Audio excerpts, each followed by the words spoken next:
Today, today I am joined by some very special leaders in our city. Our Commissioner of the Chicago Department of Aviation, we have Mr. Michael McMurray. We also have our Choose Chicago President and CEO, Kristen Reynolds. And I'm also joined by our Deputy Mayor of Business, Economic, and Neighborhood Development, Deputy Mayor Kenya Merritt. I just want to make sure that I'm absolutely clear about why it's important that we continue to drive violent crime down in the city of Chicago. It's my top priority. It's something that is always top of mind for me.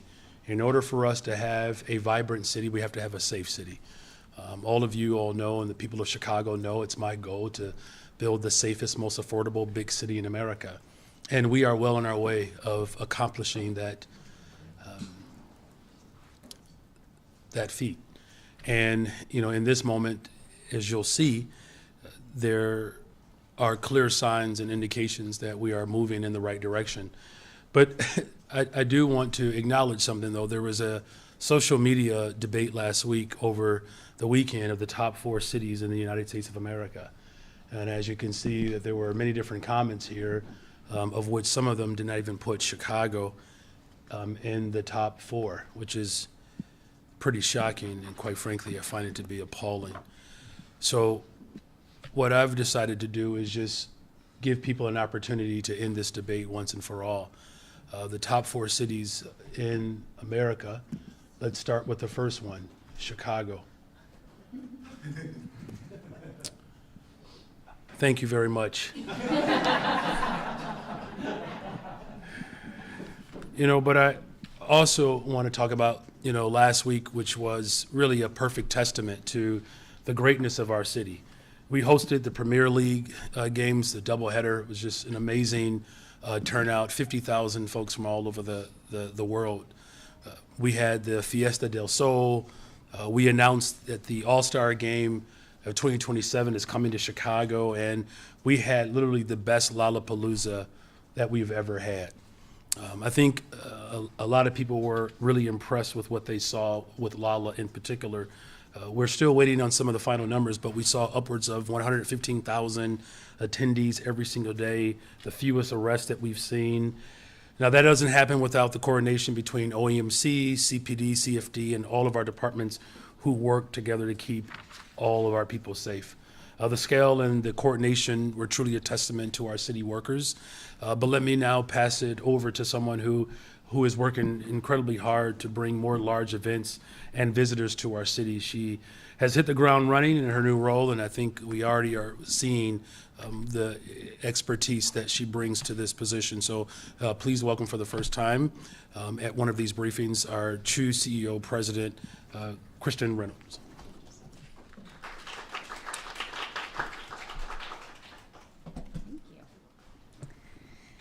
Thank you so much, Mayor Johnson, Deputy Mayor Merritt, and Commissioner McMurray for inviting me today for your leadership and your partnership and your support of Chicago's tourism industry. Chicago's tourism industry is a key economic generator and job creator. In 2024, the visitor economy generated more than $20 billion in local spending and is responsible for more than 130,000 local jobs across all 77 neighborhoods. We're coming off a very strong 2024, and the tourism industry globally has faced many economic and social challenges in 2025. However, thanks to an aggressive and strategic approach to prioritize and invest in our tourism industry, Chicago is continuing to grow, both in tourism demand and spending. So to date, Chicago is up almost 5% in RevPAR. RevPAR is revenue per available room, and that's when you combine occupancy and average daily rate. As far as international visitation goes, we are down in Canada and Mexico. However, overall, internationally, Chicago is up year to date. And that's primarily because of tremendous growth that we're seeing in other international markets, including Colombia, Spain, Japan, and Italy. We're coming off a landmark weekend, as the mayor said, where Lollapalooza attracted record-breaking crowds and came on the heels of the Premier League and the announcement that we're going to host the 2027 Major League Baseball All-Star Game at Wrigley Field. Choose Chicago recently announced our new marketing campaign, Never Done and Never Outdone. This speaks to our city's continued commitment to evolution, innovation, our unmatched work ethic, and our desire to compete and win. And when Chicago competes, we do win, as we can see from today's information and from last weekend. Last year, Chicago's hotel tax revenue increased by $18 million, generating more than $157 million for our city in 2024, and we are currently on pace to top those numbers in 2025. There is tremendous momentum in our city right now, and our biggest challenge is finding the resources to accommodate all of the requests that we're receiving. Chicago is in high demand, but we can't let our foot off the pedal. We are booking conventions and events currently through 2040. So what we do today definitely has implications on our city's success for years to come. And we all know that business attraction and relocation, it all starts with a visit. So when people are exposed to our city, just like they were last weekend, almost 500,000 people, it's impossible not to fall in love with Chicago. But we have to continue to push forward. If we prioritize and invest in our visitor economy, we will set our city up for success for future generations to come. So I want to thank you, Mayor, Deputy Mayor, and welcome Commissioner McMurray to the podium to talk about the great things happening at the airports. Thank you.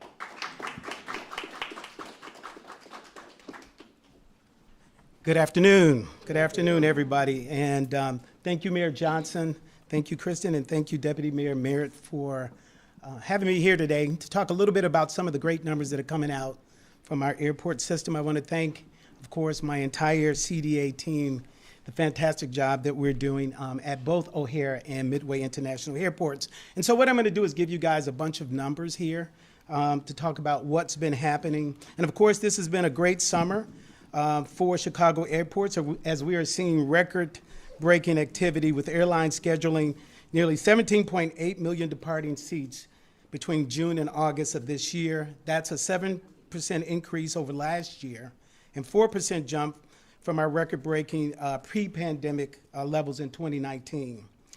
It's clear that travel to and from the city is not just back, but it's booming. O'Hare and Midway now connect travelers to approximately 265 destinations around the world. That's up from 250 just last summer, further cementing Chicago's position as a leading global aviation hub. And all of this is made possible thanks to the continued commitment of our hub carriers, American and United Airlines at O'Hare, and of course, Southwest Airlines at Midway. Earlier this year, American Airlines announced a major expansion at O'Hare with 25% more seats and 22% more departures scheduled for summer of 2025 compared to last summer, reaching an anticipated peak of 480 flights per day. The carrier also announced beginning in June, all service from O'Hare will be provided on larger dual-class aircraft to provide more travelers with the opportunity to fly in premium seats. United Airlines, our hometown airline, as well as our largest carrier at O'Hare, also announced this year that it will operate more seats out of Chicago in 2025 than at any point in the past 2 decades. And we have certainly seen the impact of that increase in service.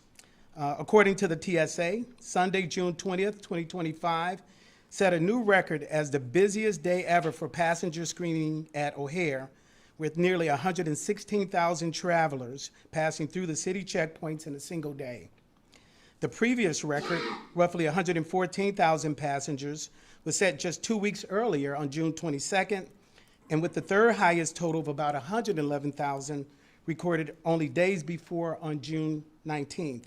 In fact, 7 of the 10 busiest days in O'Hare's history for passenger screening have occurred this summer alone, and it's a clear reflection of the unprecedented demand for travel through O'Hare International Airports. Our operations are surging as well. Between January 1st and June 30th, O'Hare handled 407,000 takeoffs and landings. That's a 10.4% increase over the same period last year. That's also 2% more than Hartsfield-Jackson in Atlanta, which held the title of the world's busiest airport in 2024. So don't call it a comeback, but O'Hare may be on a track to reclaim that title for the first time since 2019, and that being the world's busiest airport. This growth underscores the aggressive recovery and network expansion by both United Airlines and American Airlines. There's also exciting new service on the horizon at O'Hare that passengers can look forward to. American began new daily stops nonstop between O'Hare and Madrid in March of 2025, and daily nonstop flights to Nepal, Italy in May of 2025.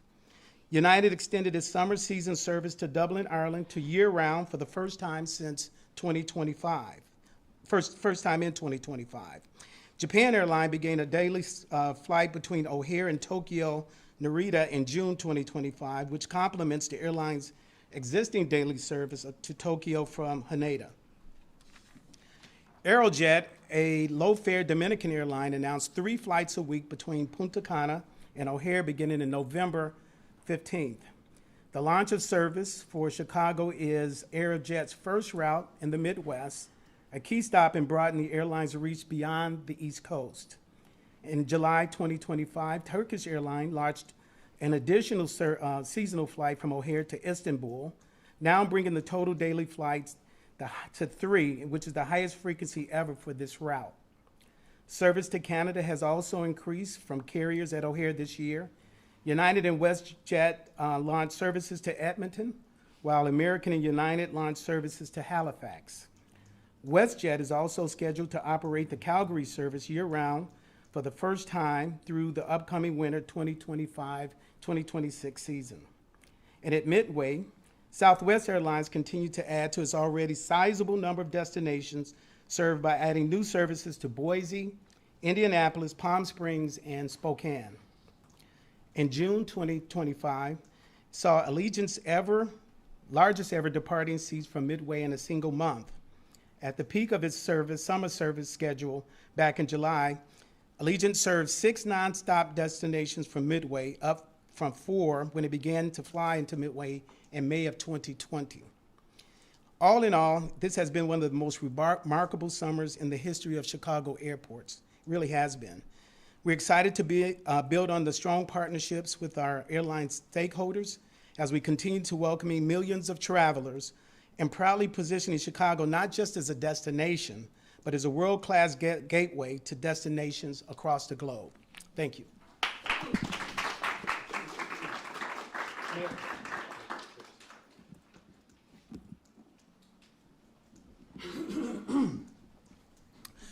Excuse me. Thank you again, Commissioner McMurray, for your leadership as our airports continue to set records and break records. It's another example of the vibrancy of our city, as well as what Kristen has indicated. You know, our RevPAR is up 5.4%, and we are the only city in America where that number has increased. Everywhere else, it's flat, you know, which is, you know, I would imagine for those cities, at least they're not losing ground, but we're the only place in America where we're actually gaining ground, setting records, breaking records. So thank you both. And everyday Chicagoans might be wondering, you know, how does this impact their day-to-day, their life? Well, it's the revenue that we generate from these large events and visitors who come here that help fund our critical services. In fact, it's just an important note that, you know, just in July, we saw homicides reduce again, 35% decline, shootings down 26%, robberies down 36%. And, you know, we are continuing to make vital progress around public safety. And then finally, I want to clear up something really quick here. So yesterday, I was wearing my sunglasses, and I know a lot of folks were very excited about how powerful and good I looked. And I try to do that on a regular basis. But somehow, perhaps because I was wearing shades, someone thought I was throwing shade. Boy, this is a tougher crowd than I thought. I was wearing shades, yes. Throwing shade, no. You know, in all sincerity, though, you know, look, we know the attack and the threat that's coming from the federal government. You know, what Donald Trump is doing to America and this Constitution it's reprehensible. And, you know, what the governor of Texas is doing at the behest of the president to gerrymander black and brown folks out of political power it's certainly on brand for them, but we have to stand up to this type of tyranny. I support the efforts of Governor Pritzker and Newsom and Hochul doing everything in their power to fight back. In fact, we need more of that, in fact. And, you know, quite frankly, there's not I believe, executive in this country that knows how the iniquitous governing style of Governor Abbott has caused a great deal of consternation and terror and fear. And so I'm glad that folks are standing up to authoritarianism and standing up to the tyrannical style of governance that this president has put forward. In fact, I'm grateful that the governor is demonstrating leadership in this moment, you know, especially as we continue to drive violence down on the city of Chicago. In fact, I don't know if there's a governor in this country that's been more supportive of some of the efforts that we put forward, like CVI, for instance, you know, our community violence intervention workers, you know, making sure that we're making critical investments and having these partnerships to build the safest, most affordable big city in America. We all have an opportunity to benefit from the vibrancy of our city. At the same time, though, we have to be absolutely clear that, you know, parents woke up to a headline yesterday morning, Chicago Sun-Times, where it is calculated that the parents of this city are woefully underfunded as it relates to their children's public education. Like, that's a real serious challenge that we have, and so we have to do both and. We have to challenge the federal government to make sure that they're not administering harm, you know, against people, and the city and the state have to continue to work together, like cities and states across America, to ensure that we're standing up for working people. And as a parent, as the leader of this city, the families of this city expect nothing less from me than to stand up to make sure that the $1.6 billion that our school district deserves, that we are owed, that we're doing everything in our power to secure those resources as well. And with that, we'll take questions.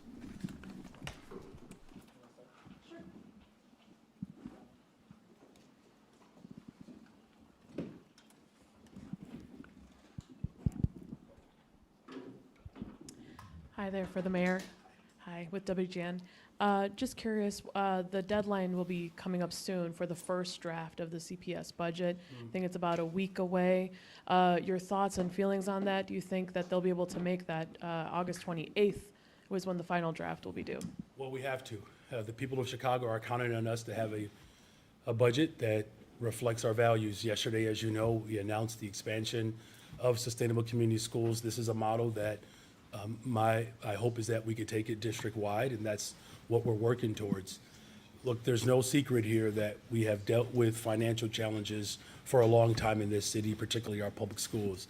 And the new CEO that we have in place, she's rolled up her sleeves, the board president, also working with board members to ensure that the schools open with no harm to the classroom.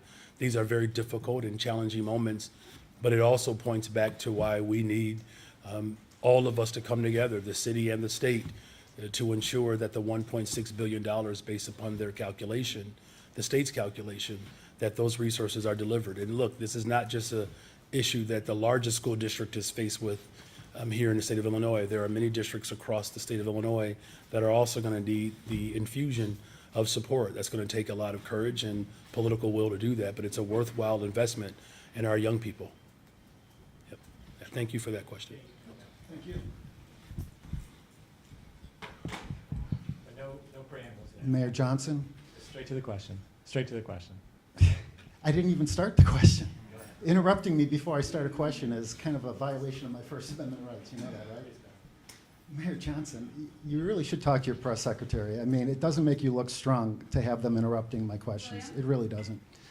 Mayor Johnson, yesterday you took a very thinly veiled swipe at Governor Pritzker for prioritizing and harboring the Democrat lawmakers from Texas over the residents of the South and West Side. But yet, real people on the South and West Side contact me every day and say that they feel that your spending on migrants, putting Chicago in a $1 billion budget gap, Time to get to the question. has harmed them. What do you say to those people? Well, first of all, the investments that I will continue to make, particularly in communities that have been historically left out, we will continue to do that. $1.25 billion investment for housing and economic development. We just put forth another $40 million to expand and develop the infrastructure around homelessness. We've invested in over 30,000 summer youth jobs.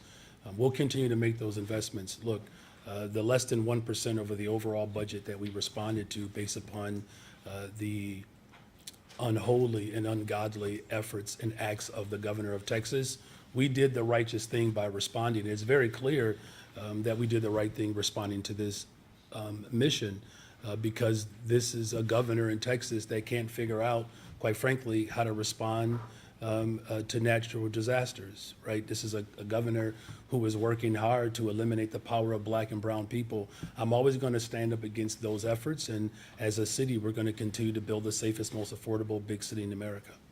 National Democrats are pointing to you as an example of why the candidacy of New York Governor, mayoral candidate Zohran Mamdani would be a disaster for New York and for the rest of the country. They say, Question. Mayor Johnson is proof that We need the question. not all Yep. grammar school William. social studies teachers are not qualified to run for mayor. Okay. That your We're gonna need the question. We're $1 gonna have to keep moving. budget deficit is an example of failed policies. Okay, What do you thank you. say to the national Democrat leaders who are pointing to you as an example of incompetence? Yeah, 32% reduction in homicides, 38% reduction in shootings, 38% reduction in shooting victims. We have, some of the greatest numbers of airport interaction than we've seen ever in the history of our city. We have more people moving to the city of Chicago. We're on pace to build 10,000 more affordable units. Look, the city of Chicago has long been the punching bag of the extreme right. We know they have, but it's proof positive that we're. All right, thank you. I want to finish answering the question here. We are becoming the safest, most affordable big city in America, and that's because the investments that we're making in mental health, housing, youth employment, economic development. It is clear if you were awake during the presentation, you would actually know how effective my leadership has been. Next time, won't you do us a favor and at least not nod off when we're actually giving the real people that you talk to the evidence of how we're building the safest, most affordable big city in America. Thank you. And get a nap. Hi, Mayor. Hey. With the signing of the police pension bill, putting more financial pressure on the city, will you go to the Illinois General Assembly and ask them to expand Chicago's home rule authority to give you power to implement taxes that they have so far, refused to consider, like a service tax, income tax, or even lifting the cap on property taxes for, CPS? Yeah, thank you for that question. First of all, let me just say that my team worked extensively with the governor and the General Assembly around this particular piece of legislation. And we made it very clear that this legislation would certainly, make our situation far more difficult because of the fact that there wasn't any revenue attached to it. Of course, I'm going to continue to work with the governor and the General Assembly around progressive revenue that allows for us to meet our obligations while also making the critical investments in all of the services that people rely upon: public transportation, public education. You know, look, it is clear that our investments are working. Now, there's a lot more work for us to do. But as we continue to drive violence down in the city of Chicago, it's related to policing and affordable housing, policing and mental and behavioral health care services, policing and our education system being fully funded. All of this plays a part in driving violence down in the city of Chicago. So yes, we're going to continue to work with the General Assembly and the governor to make sure that we have revenue, progressive revenue, that allows for us to continue to make sure that we're showing up for working people. On CPS's budget gap looming, would you ask Springfield to either lift the cap the district is subject to on property tax increases, or give the city the power to go to a referendum to ask voters to lift that cap? Well, look, let's just start with, the fact that, as I said, I was just, looking at the headlines again in the Chicago Sun-Times. A $1.6 billion, budget gap, essentially, of what the state figures have shown of what they owe the people of Chicago. I mean, this is what people are talking about over the last 24 hours. There has to be a more concerted, aggressive effort to ensure that the families, particularly on the west and south sides of the city of Chicago, that have suffered from mass layoffs and school closures and disinvestment, that the fair share that the ultra-rich and our larger corporations have not shown up for the people of this state, this is a really, really good opportunity for them. And here's why. It's not just about the fact that the state owes our school district $1.6 billion. It's the fact that we have a president who is working overtime, literally, to undermine our public education system. We have to have some proof positive protections from the Trump taxes. The Trump taxes have shifted the largest concentration of wealth into the hands of the few, while working families are feeling uneased, perturbed, to be more specific, around the lack of full investment. So it's going to take all of us, because the threat from the White House is real and it's upon us, taking away food, medicine, and our education. These are real threats to our democracy. So it's going to require all of us to lean in to ensure that we find progressive revenue, and that, again, the $1.6 billion funding gap that families are suffering from already, that we can meet those demands. So it doesn't sound like, just to clarify, it doesn't sound like home rule, expanding Chicago's home rule authority is part of your approach. The state owes the city of Chicago $1.6 billion, and that's what families are counting on. Good afternoon, Mayor. Good afternoon. The Springfield obviously is not going to come through with any type of money in the next 10 days. They're not going to hold a special session.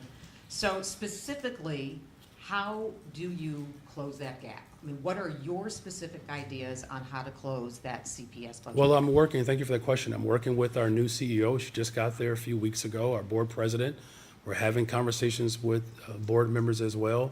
We're talking with labor around a host of things. And, when all of those ideas have been worked through and that dollar amount has been identified, we'll be happy to offer up that presentation. But we're looking at multiple things. There's ways in which we can find some more efficiencies, particularly in central office, where there's some, layers of duplicity. And so we're going to work to cut some of those measures out. But really, the bottom line is still that whatever we do in this budget, it doesn't take away the fact that the state of Illinois has a responsibility and an obligation to work with me, to work with the Board of Education, to work with districts all over the state to ensure that the efforts that are coming from the White House, that they don't affect the everyday house of working people in this city. I know you said you weren't throwing shade at the governor yesterday, but do you have regrets about your comment? And do you think it's going to hurt you trying to get more money for CPS or even a police pension when you obviously were, in a way, criticizing the governor yesterday about the Texas thing when you said, yeah. Yeah, I think, well, I think You my, obviously felt a need today to explain yourself. So do you have regrets saying that? And do you think it's going to hurt you with your relationship with the governor, trying to get more money for CPS? well, look, this is about offering clarification because there was some misunderstanding. Here's what I said. I appreciate the help and the support that's being offered to the members and leaders of Texas, particularly Democrats, especially Democrats. I do appreciate that work. Look, I understand it. Trust me, I do. When schools are being closed and public housing is being shut down, those were all efforts to diminish and eradicate political power, particularly for the west and south sides of the city of Chicago. I'm on record of that, of saying that. And so I support completely the efforts, as I said yesterday. I not only appreciate it, I support the efforts 100% of all of those governors, from Newsom to Hochul and to Governor Pritzker, for standing firm and strong in this moment. In fact, we need more of that in our fight. I've said that, whether it's to courts, whether it's policy, whether it's to streets. But make no mistake about it, it's $1.6 billion. These aren't my numbers. These are the state's numbers. Who's hurting ultimately here? There are 350,000 families that rely upon public education. And I believe as Democrats that we're all aligned when it comes to making sure that working people are properly serviced and supported. I mean, I'm always going to stand up for the people of Chicago. And I'm going to stand up against the vicious attack that's coming from the White House. And the governor and I and Democrats in Illinois, we're all aligned in defeating the ultra-right supremacist ideology that is coming to ultimately disrupt our democracy. Good afternoon, Mayor. Good afternoon. On the Tier 2 pension bill, did your administration go as far as to ask the governor to veto it? And if not, could you describe a bit what efforts you did make to tweak or delay this bill? Look, as you know, this bill was already baked and ready to be served in 2023. So we worked over the last couple of years trying to figure out a stronger pathway and mostly to find progressive revenue. I mean, I think everybody in this room knows that those votes were there when I was sworn in 2 years ago. Now look, my team has spoken extensively with the General Assembly and the governor's office around this obligation. And look, I get the position that the governor was in. It's a veto-proof majority. I mean, he was in a tough position. I understand that. You know, and I'm going to continue to work with the governor around ways in which we can generate the revenue to respond to pensions, transportation, education. Here, look, here's what I'm encouraged by. That I don't believe there's anyone in this state that wants to retreat from our responsibility to stand up for working people. I believe wholeheartedly that there are Democrats around the state who recognize our assignment in this moment. And I'm going to continue to lead the charge to stand up for working people. We're building a safe, affordable big city. You can obviously see the effects of our leadership in this moment. And it's good to have strong partners, and we're going to have to lock arms to ensure that working people and the families that rely upon government to work get the full support that they deserve and need. And when you say that Democratic governors should do everything in their power to fight back, does that include Springfield potentially taking the time to redraw Illinois' maps, which the governor has said this week is on the table? Good for him. It should be on the table. Look, I mean, all right, y'all know who I am. There's no secret here that I have stood up against some of the most vicious attacks that have come from the Trump administration. Our city was under attack for over 2 years And this same governor who refused to cooperate with the Biden-Harris administration to respond to this crisis is now taking more orders from the tyrant. It's well past time that we roll up our sleeves and do whatever is necessary. Again, the courts, the Trump administration sued me and my administration. We beat them. The Trump administration is undermining our efforts to build more affordable homes. And so what do? We come up with green social housing. We have to do whatever is necessary to ensure that working people know that we have their back. And I will always stand up for working people. And as Democrats, this is a moment in history where we get to set the standard of not just what a fight back looks like, but what does a full comeback look like? As Mr. McMurray said, Commissioner McMurray, you got an airport that's, on the heels of becoming the most busiest airport in the country. We have hotel occupancy that's up. Tourism is up in our city. Violent crime is down in our city. The Cubs are in second place. Come on, Cubs. It's a good time to be a Chicagoan. It's a better time to be, a leader in this moment to ensure that people know that we're going to do everything necessary to make sure that working families are loved and seen and protected. Hi, Mayor. Hi. Going back to the pension bill, S&P today said that that bill will worsen Chicago's financial condition. You've said that this budget season is going to be unlike any in Chicago history.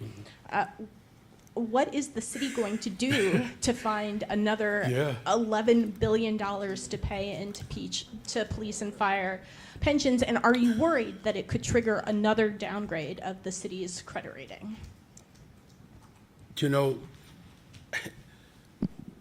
I know that we have to ensure that, our pensioners are supported. I think everyone agrees with that. And we've always said from the very beginning that we have to have revenue attached to any reform to pensions. That didn't happen this time. And, am I concerned? Of course I am. Do I believe that all hope is lost? No. And so, again, we worked hard and in a very extensive, intense way with the General Assembly and the sponsor of this effort. And I know the sponsor in particular, I'll name drop. Senator Martwick is aligned with me when it comes to finding progressive revenue. I know he's committed to that. He's a strong partner and believer of that endeavor. We have reached a point now where there's no return. And so it's incumbent upon all of us to do both and. Fight against the Trump administration, put forth a bold agenda that demonstrates to working people that even in the midst of this difficult season, that we can still come together collectively to ensure that working people are protected and that our values are on full display. There's no better time than now.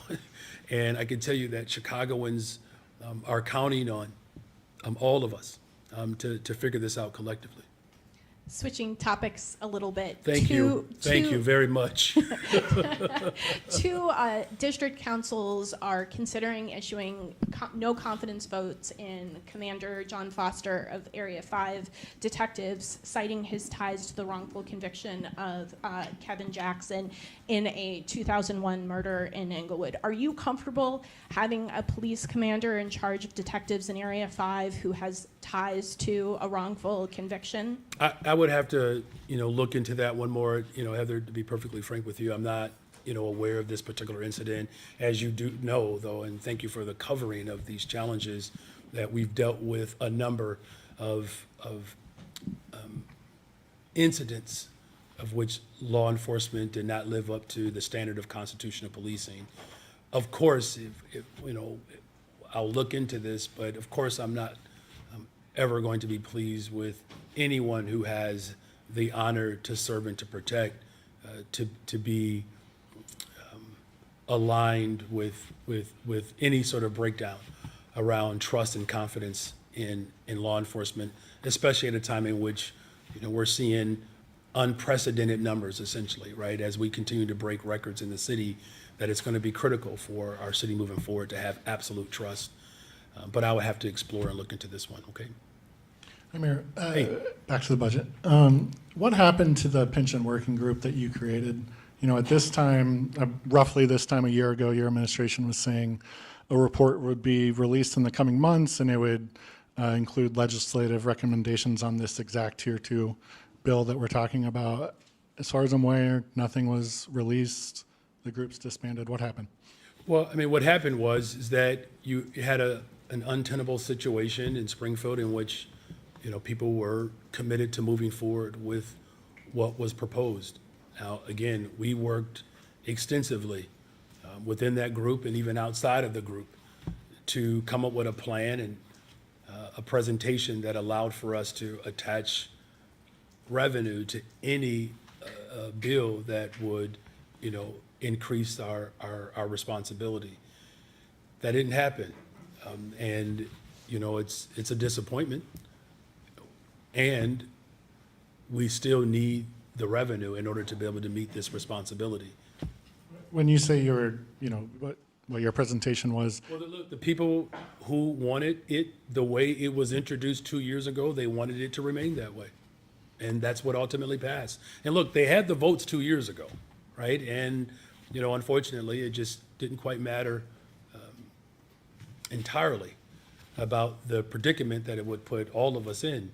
But I do know that the sponsor is committed to working with me and his colleagues to generate progressive revenue for pensions, for CTA, for CPS. We're going to just focus on that work right now. did the group get as far as advocating for a specific revenue source for these costs, There or were was a it number of general? ideas. Thank you for that question, Justin. There were a number of ideas that were on the table, some of which, will be debated and discussed, in the coming months. And we have reached a point of no return. The systems that people rely upon, education, healthcare, housing, our transportation, they are woefully underfunded. And everyone knows that.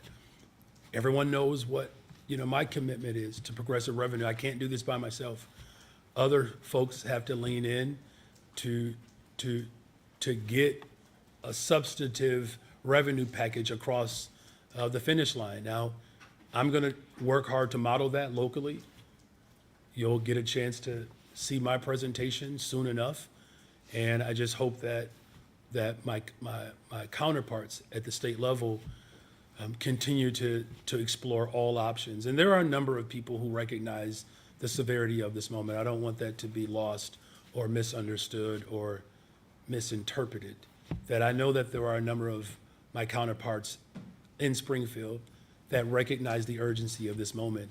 Now it's just a matter of us using the political will that really the working people have bestowed upon us to execute a budget package that speaks to our values and funds our critical services. Good afternoon. Good afternoon. Yesterday, Deputy DK's Commissioner Sangini Brombat was, according to our sources, abruptly fired with, quote, the trademark cruelty of Commissioner Clinay Hedspeth, who is the subject of multiple abuse allegations for doing, among other things, cursing out staff in staff meetings until they cry. She's lost now 25 of her employees, including most of her senior staff. In April, a letter was sent to you by 200 members of the arts community asking if you'll address these allegations, but I believe Can we get to the question? they still do not have a response. Will you respond to these allegations of abuse? I don't discuss personnel issues. I believe everybody knows that. And I will, maintain, my commitment to the arts community. We continue to make critical investments that have not been made in a very long time, and in some instances, ever. And, our deputy mayor is here. If you want to speak to some of those investments that we've made within the art community, that's what our focus is going to remain. And again, I don't discuss personnel issues. Sure, and I'll just add, Some of the investments that this mayor has made in the current budget is additional funding to help offset some of the losses that many of our arts organizations have experienced at the federal level. And so the mayor has doubled down on his commitment to not only supporting local artists, but also our arts organizations here in the city. When I asked Chief of Staff Christina Pacione-Zayas about these abuse complaints, she said, Ms. Merritt, that you're the person who's overseeing that department. And I asked if she was aware of the abuse complaint. She said, you need to ask Kenya Merritt. Are you aware of the abuse complaints that have been filed with Inspector General? Yeah, and as the mayor stated, we don't talk about personnel matters. Thank you very much. Thanks, Monica. Afternoon. So last month, U.S. Senator Dick Durbin announced that there's a very strong possibility that Roseland Community Hospital might close behind these Trump cuts to Medicaid and other health funding. And since then, there's been some indication that St. Bernard's might follow the same route. What steps or preparation is the city taking to avert this potentially in conjunction with the county? Yeah, this is a grave concern for all of us, and thank you for lifting up the county as well. I've had multiple conversations with President Preckwinkle. Our team is in communication with one another to figure that out. These are unprecedented times. The President of the United States of America, as you indicated, whether it's medicine and healthcare, food, education, anything and everything that working people and poor people in particular rely upon as it relates to government services, he has literally taken all of those dollars and shifted them into the hands of the ultra-rich. It's a deeply, deeply troubling moment. And so we're looking at a number of options that we can take in the meantime to be able to mitigate the potential harm against families who rely upon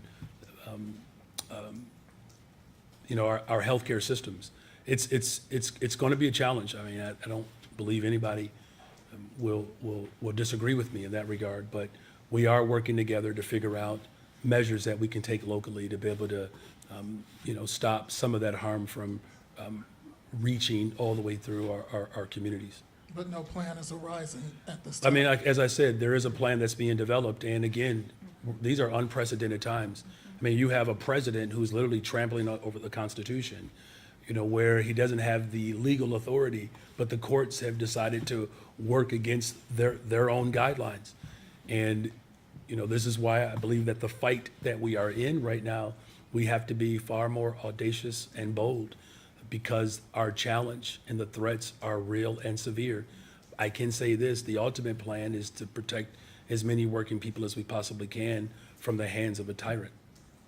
Okay. And I'm sure you've heard about the kerfuffle from this past weekend with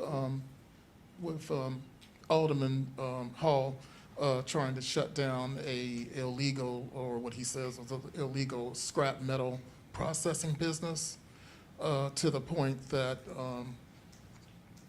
he was on YouTube doing a rant on the facility, and the workers were going about their merry way, keeping to their business and literally ignoring him before he eventually got the business shut down.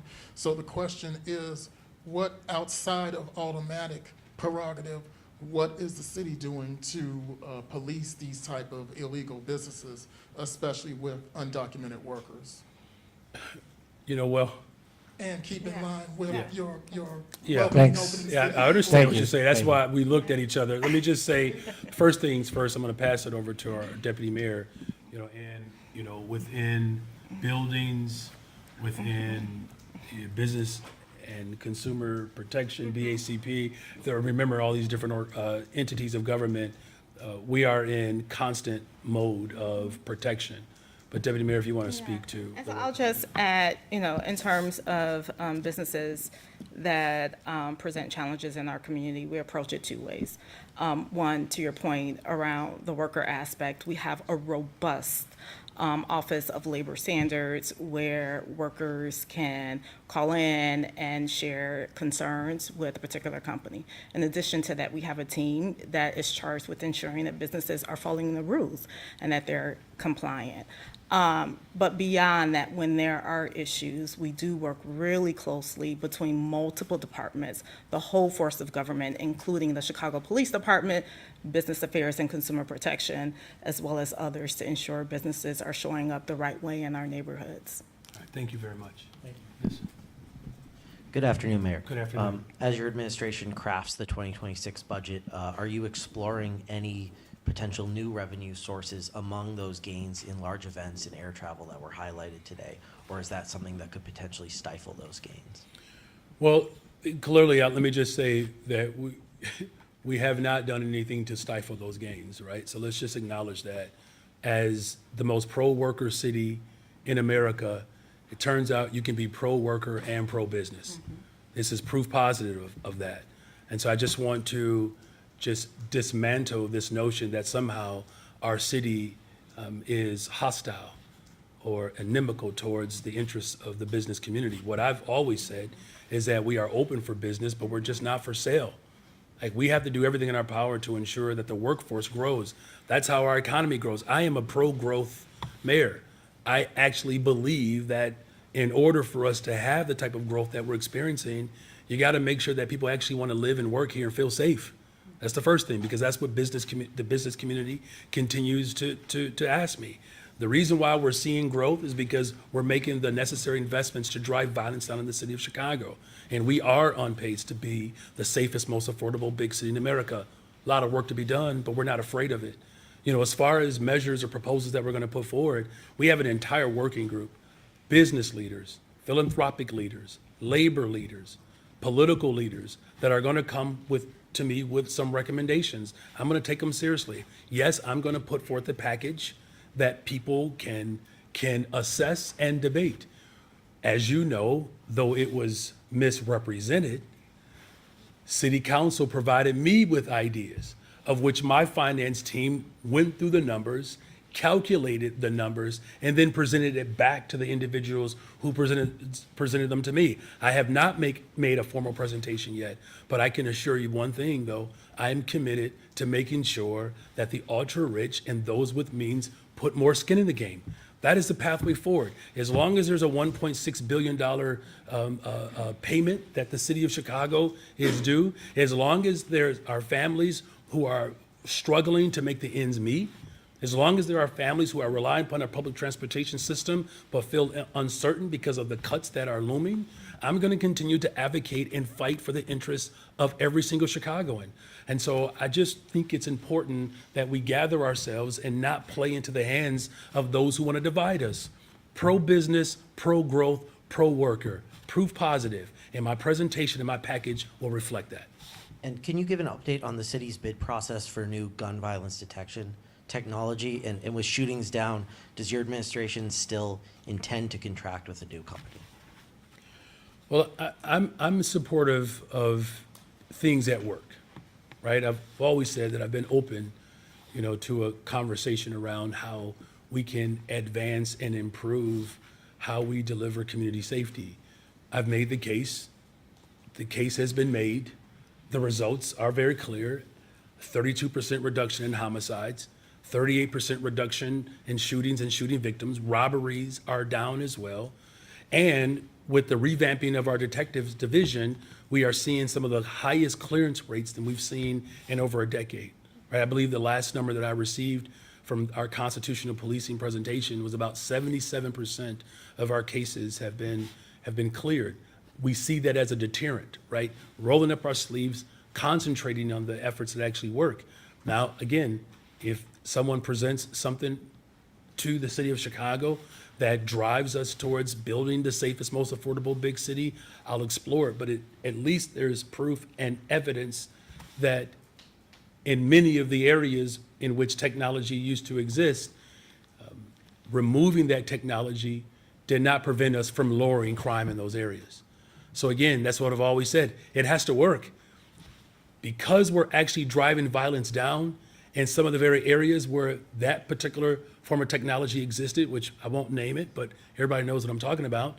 It is evident, though, that it being there, or not being there rather, would be a detriment, if you will, to the overall safety of our city.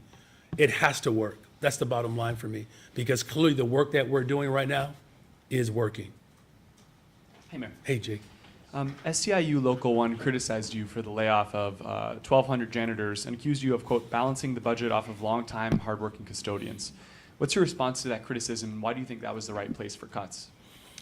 Well, look, those are the cuts that were put in place by the previous CEO, period, point blank. I am doing everything in my power to ensure that our school district is fully funded. Now, the previous administration, or the CEO, said that it was a $200 million deficit, then it was $500 million, then back to $200 million. The interim CEO, put real eyes on the situation, and that number is 734. Those cuts were already put in place by the previous CEO. And unfortunately, because we didn't have cooperation from the previous leadership, we're in the predicament that we're in now. Just to clarify, you mean put in place by the previous CEO? The because budget of- that we're dealing with right now is the budget that was put together by the previous CEO, in which those cuts were expressed.